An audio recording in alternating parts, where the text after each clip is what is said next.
one of them, aren't you? You're not real. Bring yourself back online. When I first started hearing about AI about 5 or 6 years ago, I had this idea that it was kind of like robots taking over all of our jobs. Good morning, sir. Yet another on-time delivery from... Get the hell out of my face, Scanner.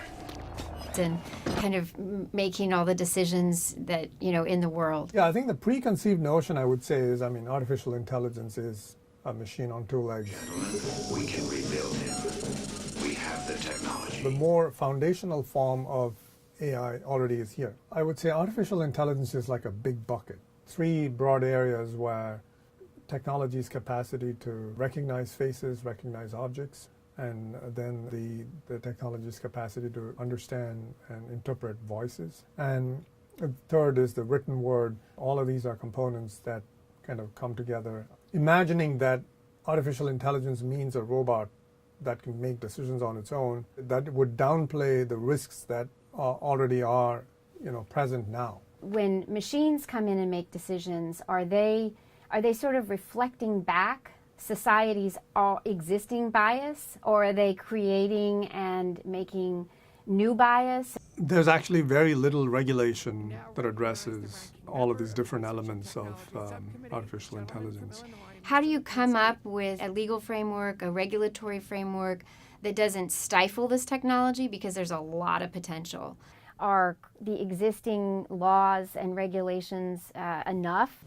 It's not just the individual pieces of data that concern people, but it's the capacity to take all of that data and draw conclusions. Taking your phone, and if you're just driving down from one end of the city to the other, you're leaving a trail of crumbs, so to speak, as to where you went. So all of that can be put together, right, by a very sophisticated set of software programs to figure out exactly who you are, what kind of a doctor you might be seeing. Are you seeing a mental health professional, and so on?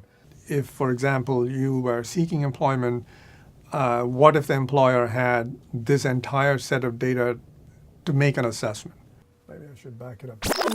So I don't want to confuse the 4 or 5 things we're talking about as being components of AI with the decision-making system. So the senses we're talking about, the ability to see, hear, speak, those are, technologies that present themselves for commercial use. But the larger unseen artificial intelligence is really all of the data that you're providing. All of that data is being put together in order to form, for companies, commercial entities, and for law enforcement and for government agencies, to figure out who you are. Just don't forget, they're not real.